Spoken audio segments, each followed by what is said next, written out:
Hi, I'm Ginger Farley, Arts Club member, dance lover. I'm here to introduce this evening's performance by Courtney Mackedanz, which is created in response to the beautiful exhibition of Hannah Levy's work, curated by our own Janine Myleaf here at the Arts Club. I had the opportunity to speak to Courtney a couple days ago and have also reviewed her beautiful and brave rehearsal footage that's gone into the development of this work. I think it's important to say, it may be clear to you already, but that this was originally planned to be a live performance, and that performance was envisioned as a sort of spare, durational experience. And over the last several weeks, with Jenna Lyle's generous support, it's been morphed into a 17-minute dense and condensed work, so quite different than it was originally envisioned. Courtney shared with me that she's long been an internet fan of Hannah Levy's work and attended the opening here before she was invited to create this response. So we know that her response is layered and nuanced and has some depth to it that it might not have if it had just been a cold call. The work is a response, and as anybody knows who's had a good conversation, a response is not an echo or an imitation, but it is an absorption of the ideas, an expression of thought, and the introduction of new ideas. So you'll experience that in her work as well. You'll have a chance to listen to Courtney in dialogue with Irene Shao, choreographer and writer, and Elisa Gregory of the Arts Club, but also of many other artistic endeavors after this airing. So I won't say too much, but just based on our conversation, I just wanted to give you a couple of ways in, things to look for that might illuminate your experience. So one key element is that of a sort of a hyperactive nervous system and an unsustained hypersensitivity, too much information. Another would be the concept of oscillation, so sort of rotating from one place to the next, idea to the next, experience to the next. Another, again, linked with COVID, but also embedded in Hannah Levy's work, is that of exhaustion and fatigue. And also very essential to the work, the idea of the erotic, so looking for sensory movements that convey ache or pleasurable touch. So those are some thoughts from my conversation with Courtney.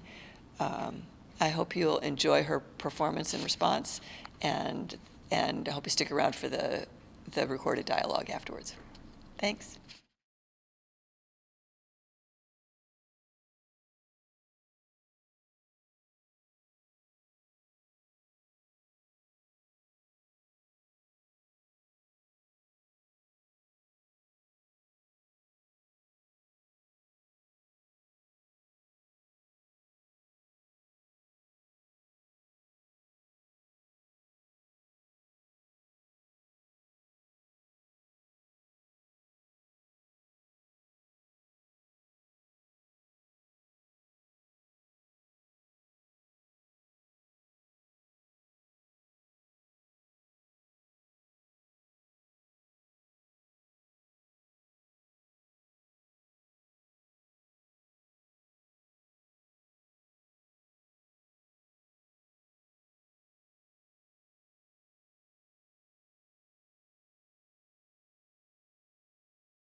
Taut arc is such the glisten gift, wet slide momentum toward nothingness, open, gliding, swift.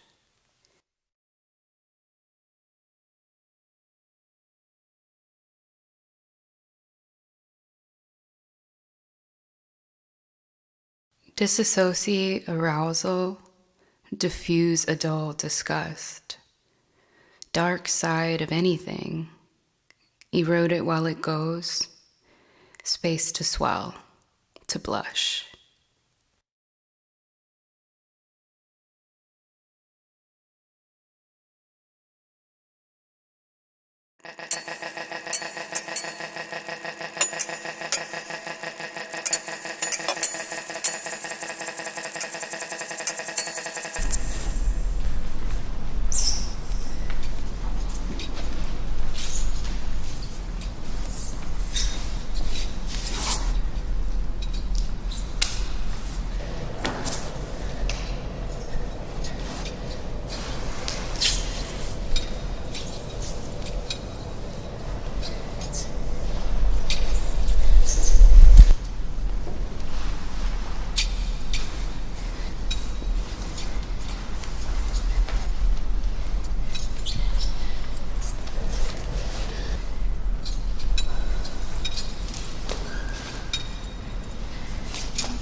Baby bucket dipped cum to numb down baby's buckness, thawed to gnaw, unknown something, and erotics of unbecoming.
Bad daddy tax bracket, get edit undone. Not erotic of salvage. Worn sharp teeth as they're bared. To act like threat. To give like care.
Rebecome the animal, tracks insinuated then left behind, dug a burrow deep enough to know what to want from it and what to don't.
Actuality from shadows, a dark reflecting pool, entire lurch toward the pull of it, baseline consequence of ungiven softness.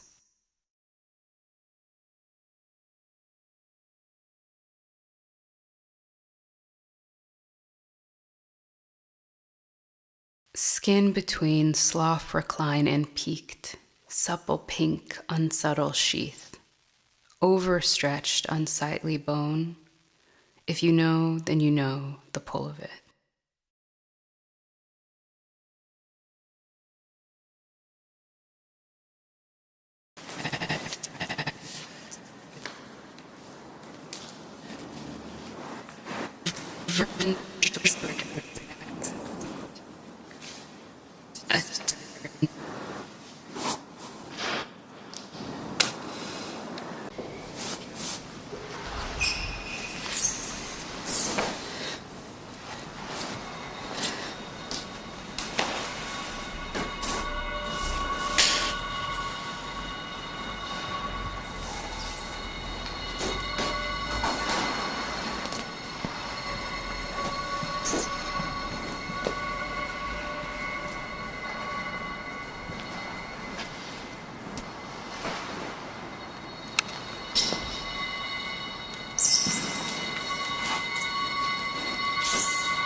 Such stuffness of the stifle, a pathologic much, is choking down my vibe space like gentrifying smut.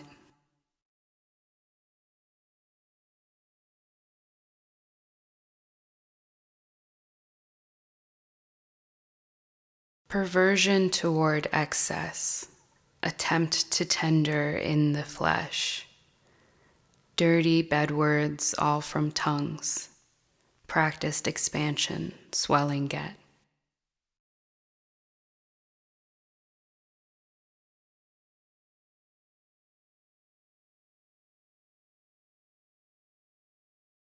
Stuffed muchness with more fists than possible and all the chubby chain.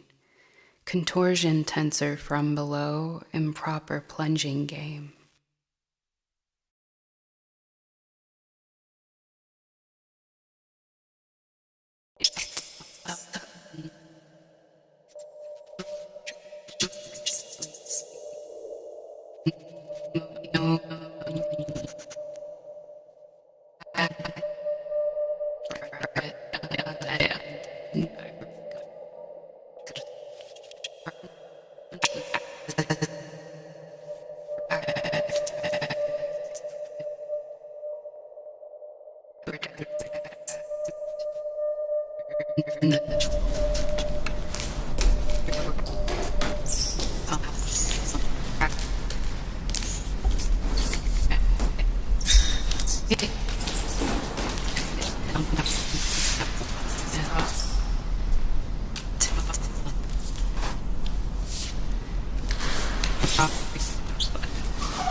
Flirtatious risk, edging the split, wounds made and closed, a permanent hole, punctured embrace of irreparable slit.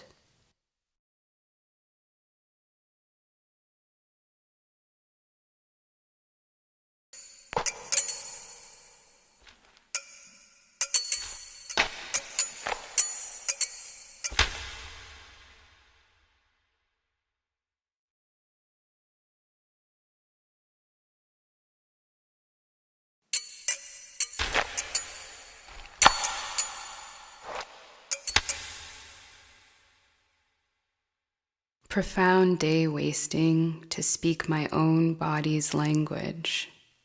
Unlearn desire dumb, or chase like a dog what can't be outrun.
Hi. Hi, friends. Welcome! Yay! Hi. Congratulations, Courtney. Thanks. Yay. I guess we should also say our names too. That's might be helpful. Yeah. Cool. Okay, I'll say. My name is Elisa Gregory. My pronouns are she, her, hers. I am the host of the Process podcast. Popcorn. Hi. My name is Courtney Mackedanz. I use she and they pronouns, and I am the person who made the response that you saw this evening. My name is Irene Shao, and I use she, her pronouns, and I am not sure what function I'm here in today. You're part of I'm myself. You're very important. You're yourself. Yeah. If I can say, I think that you're here because I feel that you are really astute at performing in galleries in the context of responding to artwork. So it feels really important to have your perspective. Will absolutely chime in and be like, yes, I will second that.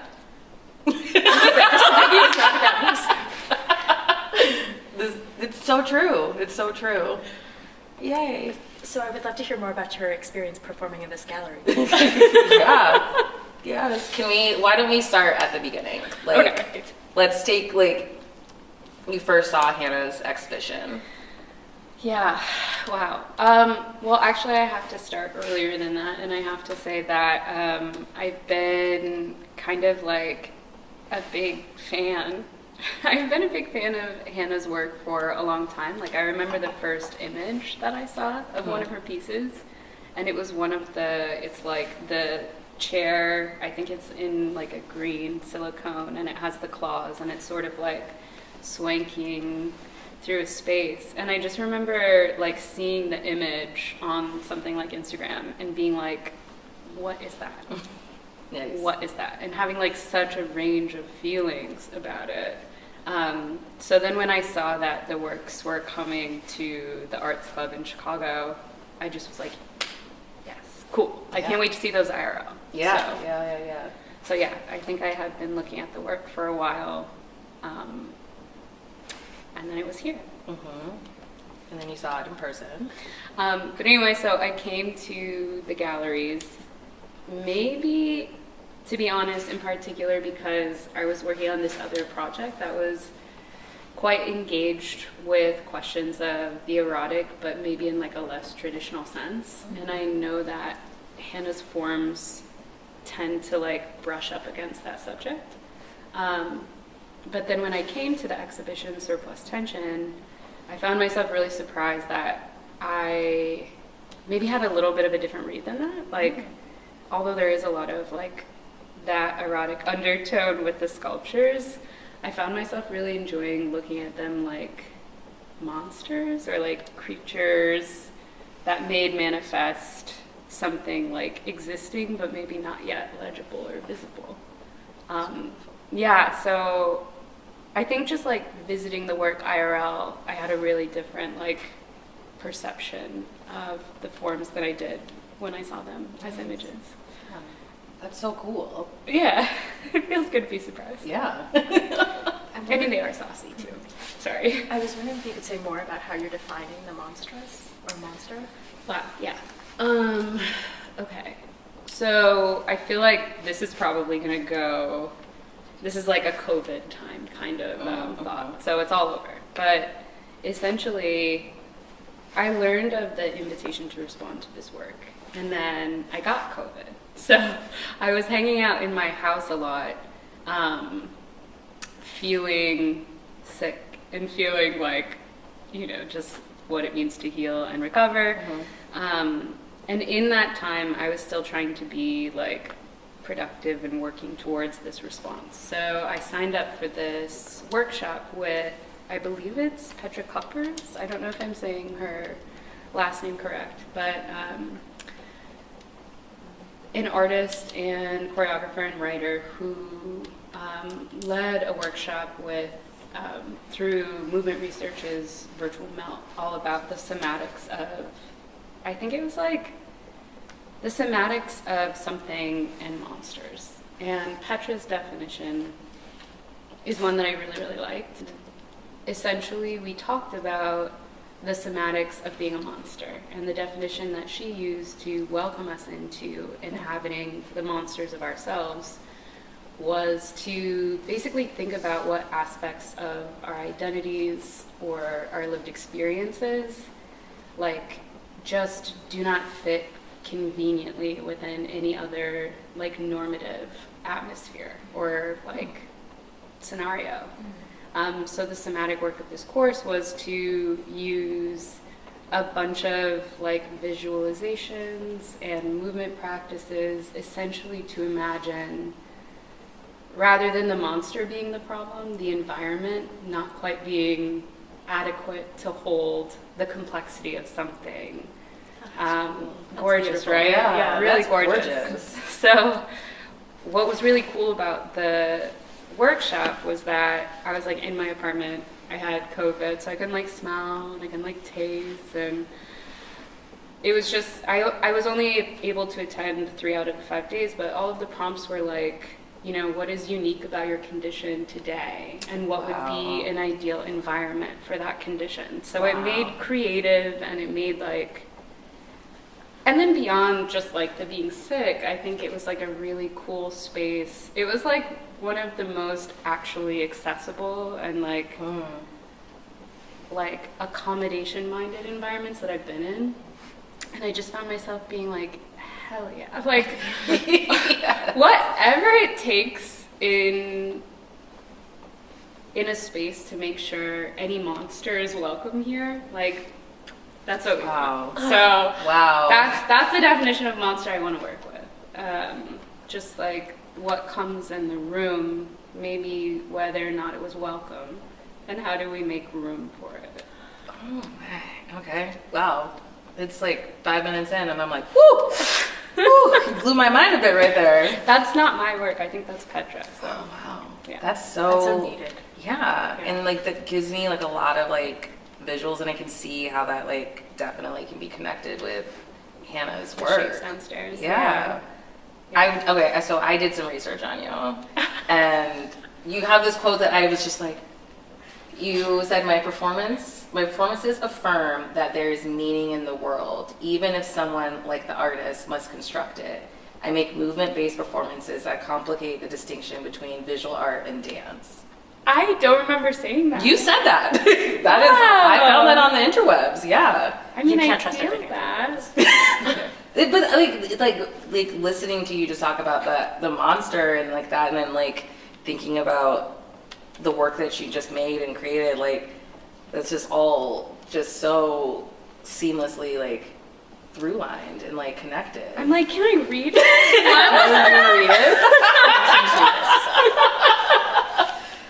Yeah, that's just really generous. Thanks for finding that. Yeah. And I think there's a part, I am really just gonna look at it. Yeah, absolutely. Go for it. Yeah. It to me, when I read that, I was like, well, first of all, I just like my visual brain just like saw like movement in reading it, but it also like gave me this like really clear feeling of like what an environment and a world and how we are able to like shape that for ourselves. And us as like all three of us as movers, like that's part of our experience, is creating this environment and like responding to the environment. I'm silent, but I'm shaking my head. And yes, like, it's just so juicy. Yeah, juicy. I love that. Yes. If I could, maybe I do feel like this is a great like place to talk about something that was pretty primary in the work.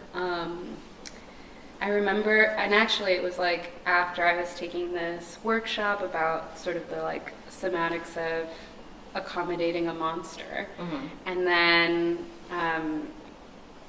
Hannah gave an artist talk here at the Arts Club.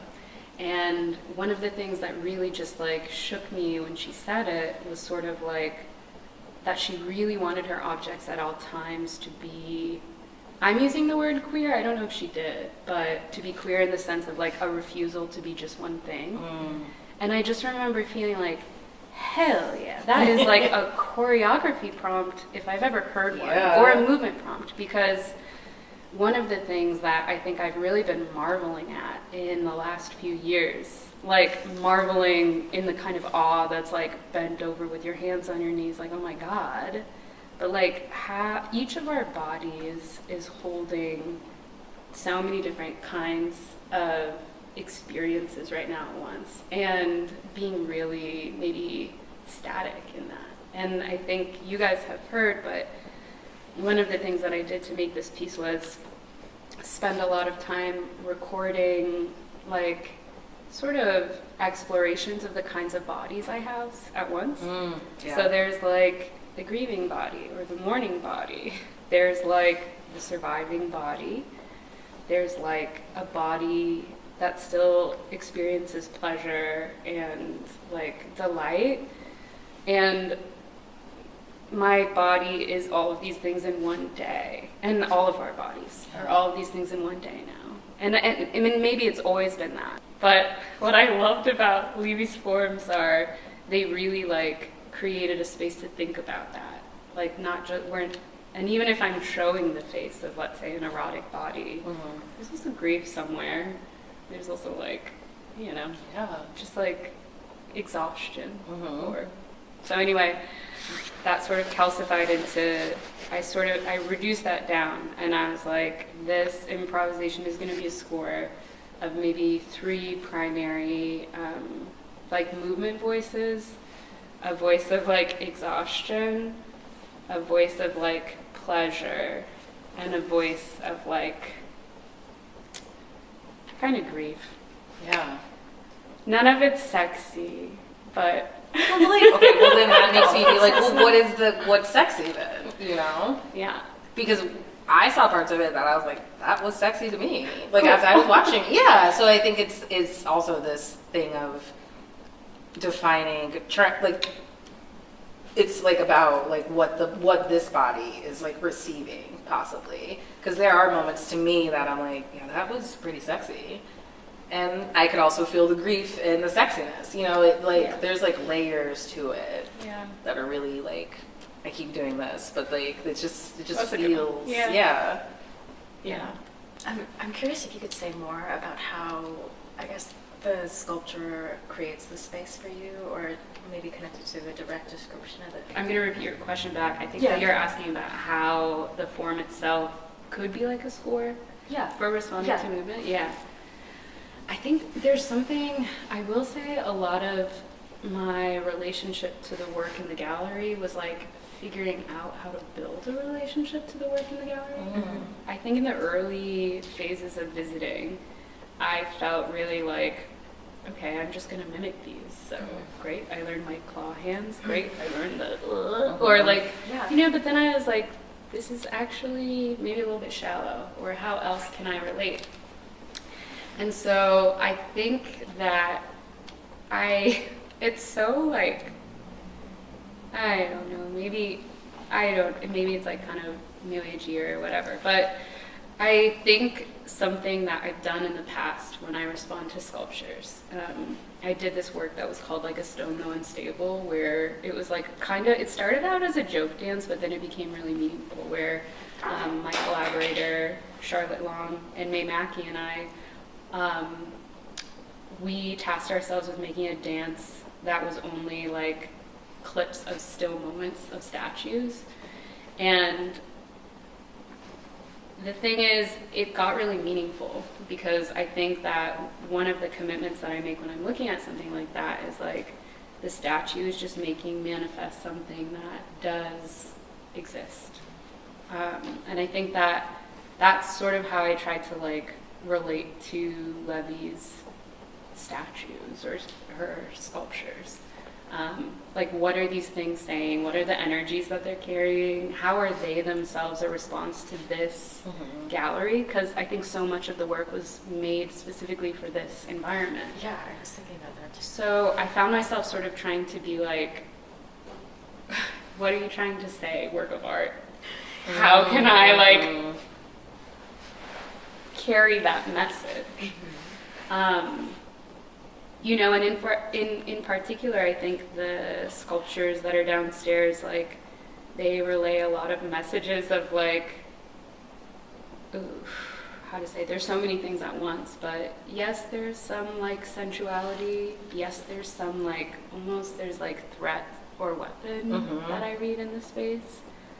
There's also some just like whatever is not of this world, which I really love to look at.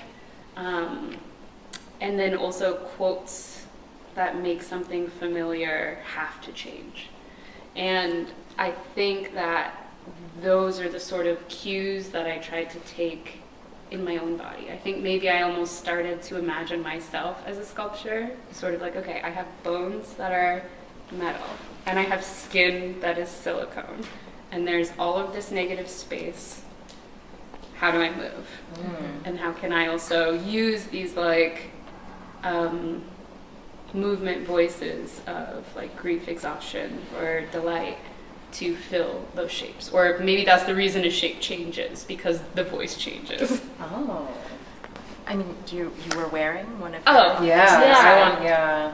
Well, that actually, I will say, I feel like that's one of the things that I did to prepare to make this work. I think I felt like I had to build a material relationship somehow with the kinds of like materials that Levy activates. So I will say I feel like I entered the space and looked at these like gorgeous sculptures downstairs and was like, you know what, like sleekness and technique, that's hers. Like, you know, this, I can't, like I just can't. It's so gorgeous.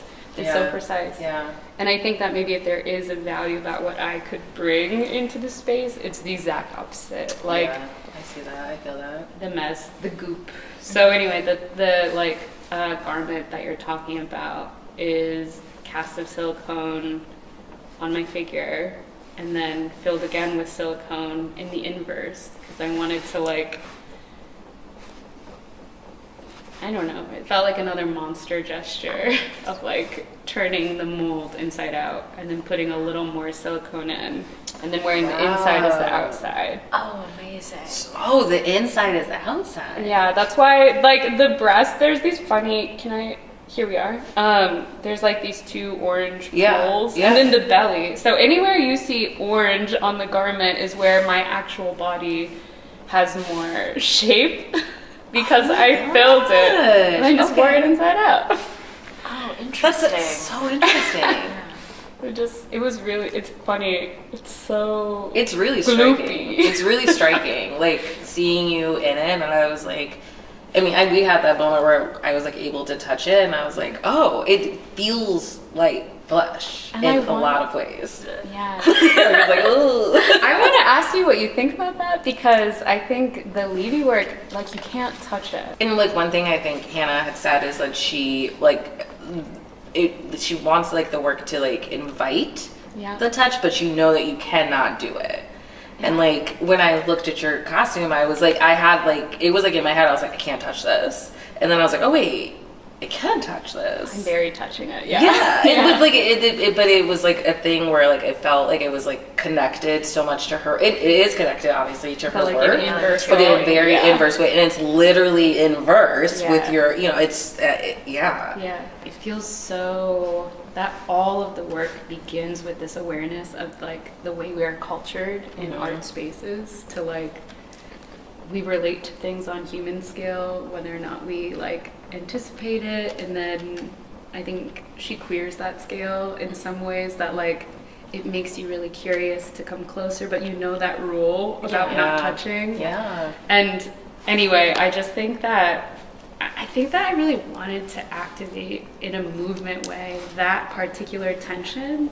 But I will say there's only so much you can do floating like 2 inches away from a thing. And we did it all. Like I floated 2 inches away from every single You did. You totally did. You totally But that's did. it. You still, like, I didn't get to break that rule. It's just like, it's still the rule. You cannot touch it. Which is like hot. Like It's that's really- erotic to me. Like that's erotic to me. Like that's erotic to me. It's like Jenna behind the I camera. can't, like I want to touch you. I want to get close, but like, oof, I can't. And like that rule and that like, you can't do it. It's like, makes you want to do it more. And that's hot to me. So the title, Rebecome the animal, is that, where, can you just give us a little info of like what that is and where it comes from? Yeah, I can. So one of the things that's like a pretty big part of the performance is actually this small collection of, I think, 12 poems. And the poems were made maybe in my like I had my first round of visiting the works and just sort of like figuring out how to relate. And then I had a second round of visiting and being like, okay, I'm going to do this practice that, again, it kind of comes from the like a stone, though unstable practice where I would visit sculptures in the gallery with my like earbuds in, and I would just talk to them or about them observationally. Like, I feel like it's like observational drawing, but I would just literally walk around recording, like, I would say something like taut arc, slope, bend, collapse, like, and then maybe more cohesive thoughts. But essentially, it's just like building text and text and text as a material to enter in relationship to the forms. But then I feel like I always have this editing process, but I felt really supported in that Levy talked about how she doesn't make her metal in a traditional way. She carves it rather than pours it. Oh, wow. Which is wild. So essentially, that gesture of her material relationship to the metal, I feel like I tried to have that relationship to the text by like, until it became a poem. And one of the things that came out of that was this line, "Rebecome the animal." And I think that what I was thinking about when that line came out was the way that, the more and more I learn about the nervous system, which is something maybe I think about a lot as like a primary driving force to the shapes that I make. People just talk a lot about your like animal brain when they talk about how activation occurs and how to de-escalate nervous system activation. So in accommodating the nervous system, I feel like I just wrote this line that was like, "Rebecome the animal." Okay. I want to give some love to your sound designer and your videographer. I do too. Yeah. Can you say their names, and then I'm curious about the collaboration and the process of that. Yeah. So I am working with folks that they're very dear and they're very much a part of my like COVID creative pod. On video is Maxime Chudeau, and on sound design is Chris Wood. And I think basically what's really cool, I'll say, about like trusting someone really deeply, and I feel like y'all definitely know this, but like when you can just trust someone to be like, I don't know how to put words to what I'm trying to do, but like I trust that you know how to shape around it. I feel like that's what's really gorgeous. And it also kind of reminds me of like what it's like to respond to sculptures, right? But just it's like a really cool language that doesn't always have to be like stated plainly. Yeah. So Maxime is a person that I've worked with in several capacities, but consistently when he's behind the camera capturing, I just feel like it's like great. Like I didn't even know that part was going to be like interesting. Or he's also so attuned to atmospheric, like, for example, maybe I'm doing a movement, but he's aware that it's more interesting when reflected from the floor. I love on that. Yeah. Or like, it's just like these really gorgeous things. So Maxime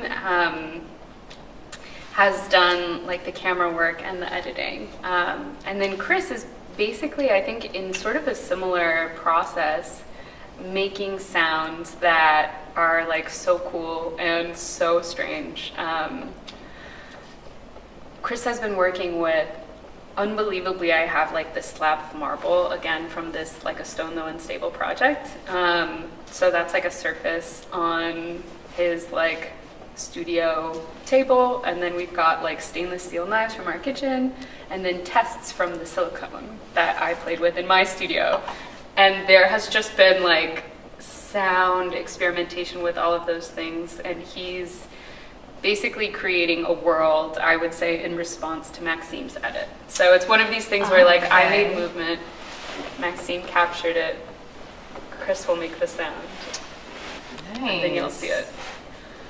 I like layered. It's very layered, Yeah. and everyone is responding to each other's choices, but then also I think a given straight away is with all of them, I was like, I arrived to these sculptures and made choices in response. If you have any impulses based on your own time with the sculptures. Let's like follow those. So Nice. yeah. Oh, that's nice. Yeah. So shout out to them and special thanks to them. Go for it, Irene. I want to know more about the ice mic. Yeah, the ice mic. So I think I mentioned, so the garment, the silicone garment was my attempt to like meet Levy in the way that she works with silicone, but the ice mic was my way. I can't work with metal, but I wanted to work with something that's like has the same quality of like cold and maybe something like somehow sharp. So yeah, there's actually 2 parts that feature ice. I made these silicone casts of, it's like a palette knife that I use in my studio, and there's a part in the footage that I don't know if you guys saw, but how to explain this?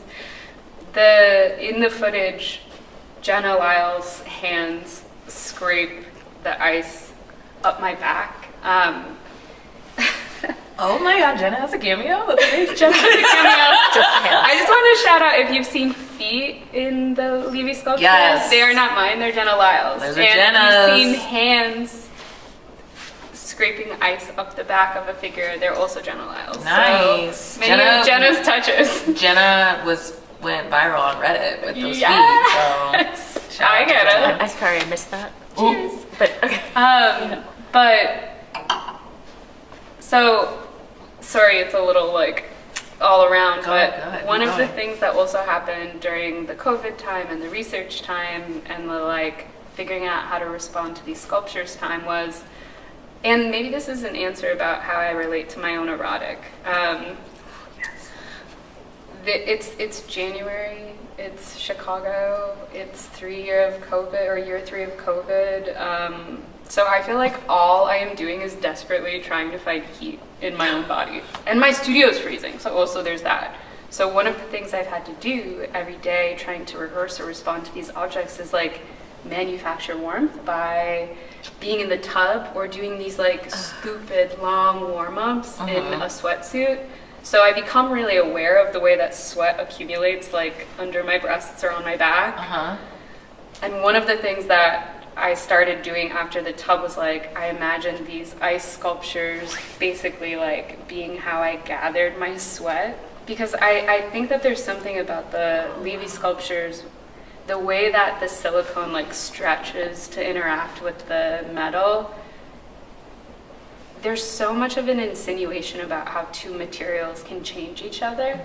So I think that I wanted to make those like ice sculptures that interact with my body and change. Wow. So like it drags up my skin and the sweat of it melts it back. Or like the ice mic, I was like, oh, if I say these poems into it enough and if like maybe they're kind of saucy, the like heat of my it. breath melts it. Or like there's this that's like the one erotic thing. But and then there's also just the melt of like holding the microphone Yeah. like throughout the gallery. And then I loved, and Maxime really noticed this too, like the microphone as it was melting kind of just recreated what the marble floor already did. This like pool of water that makes another reflection.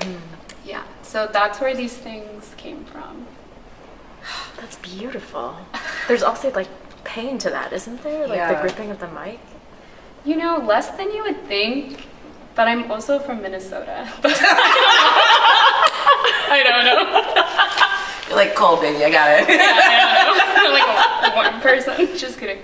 But I don't think it hurt too much, but I also think that there might be, like truthfully, I think that Levy's work like does that. Like it like inches towards this like, yes, it is erotic, but also maybe it's like, what else is it at the same time? And I think that I like the ice mic gesture for that. Like it's kind of sensual. It's kind of like, I don't know. It's like, I guess it's maybe the one moment of sharpness. Maybe there are gestures that were kind of sharp, but It stands out to me, the ice mic. It's a really, I don't want to, like, it's not distinct is not the word, but it's like to bring it in and like to, like you said, like to watch it respond to your body it's really like visually really interesting. That's sweet to hear you say. I also think that it is another one of these inversals because I think like the way that it's made is it's like, I mean, honestly, it's silicone that's housed in a cylindrical shape with a negative space. So it looks like a certain kind of sex toy. I will say Aaron Kilmurray DM'd me and was like, is that? And I was like, no.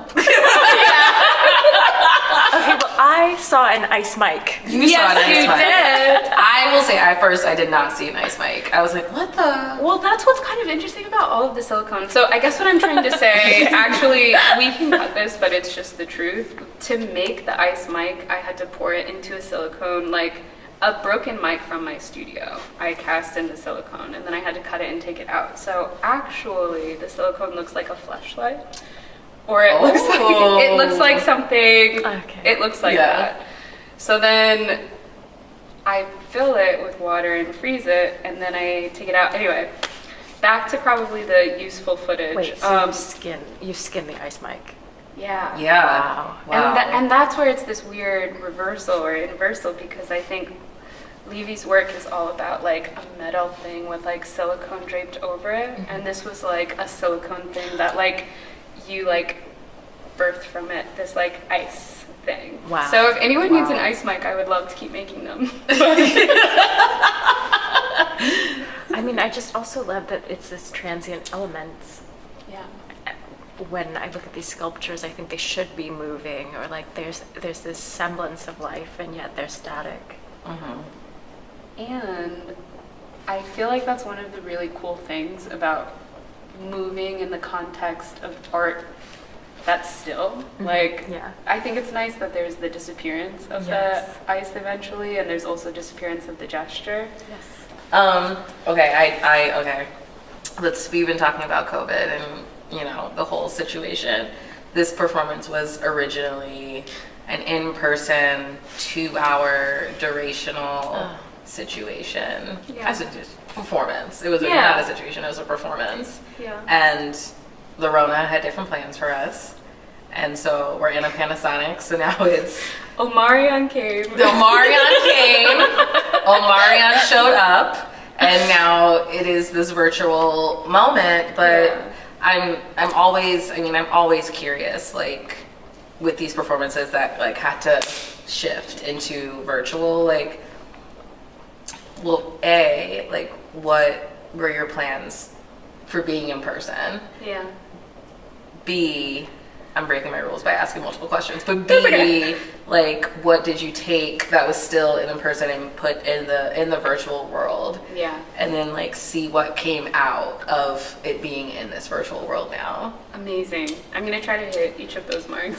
But I think the original plan was I had imagined something very like kind of sparse. Like there's 2 galleries in this space. There's like the primary gallery that you enter where there's sort of the chandelier object and the feet, and then there's the other one that I actually called the parade room because I saw it as like a parade of these monsters. And one of the thoughts I had immediately was like, it's kind of less appropriate for the figure to take up much space in that room because it's already occupied by so many energies. So the original plan was to have 2 panels or monitors that featured performances made deliberately for that environment. So that's where you would have seen the like hand thing, or that's where you would have seen like a quick, like small sequence. And then I knew that I wanted to have sound recordings like weaving through that space. And then I thought of the other gallery as maybe more of the primary site for physical activation. And when I imagined the 2 hours originally, I definitely imagined that it would be sort of a sparse, like a video plays, a gesture happens, the sound happens, video, sound, gesture. And I think I'm always looking for that kind of like a rhythm in whatever I do.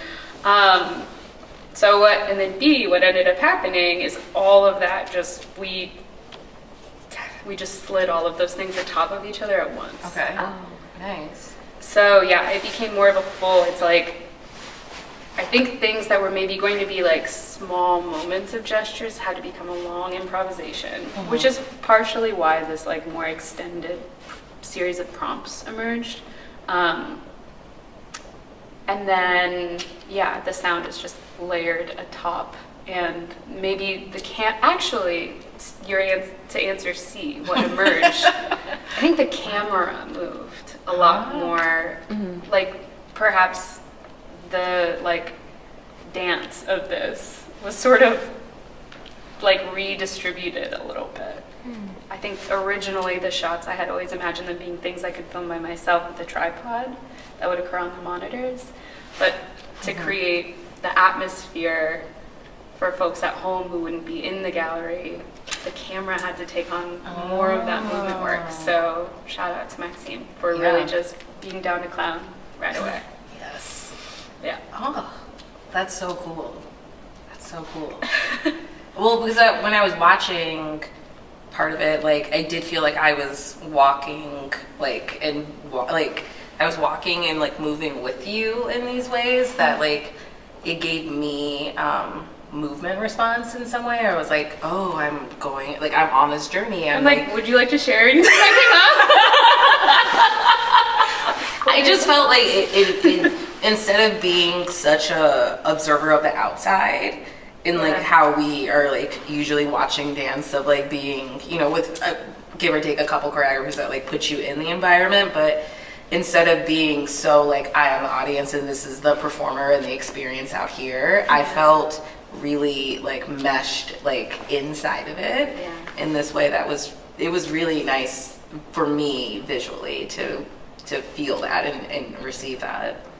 I think in the editing process, Maxime and I have always been like, you know, if there's a part where it becomes too clear what skin is which or whose body is who, we're like, edit that part out. It should like stay ambiguous. Or it should be like, are we looking at the floor? Are we looking at the reflection of water? Like, just keep it messy. I think that's kind of been the... I love that, keep it messy.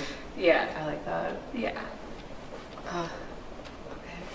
Amazing. Yeah. I just want to thank you guys so much. Thank you. Oh my gosh, Really thank you. to unpack. That was beautiful. It was so, I feel like, that's like the only way, like it's like this, I keep doing this, like that's like it, and juicy. Yeah, thank you, Courtney. Yeah, thank you, thank you guys Irene. so much. Yay. Thank you. And thanks to Hannah Levy Yes. and the Arts Club for hosting Yeah. us. Hope Yay. you guys have a good night.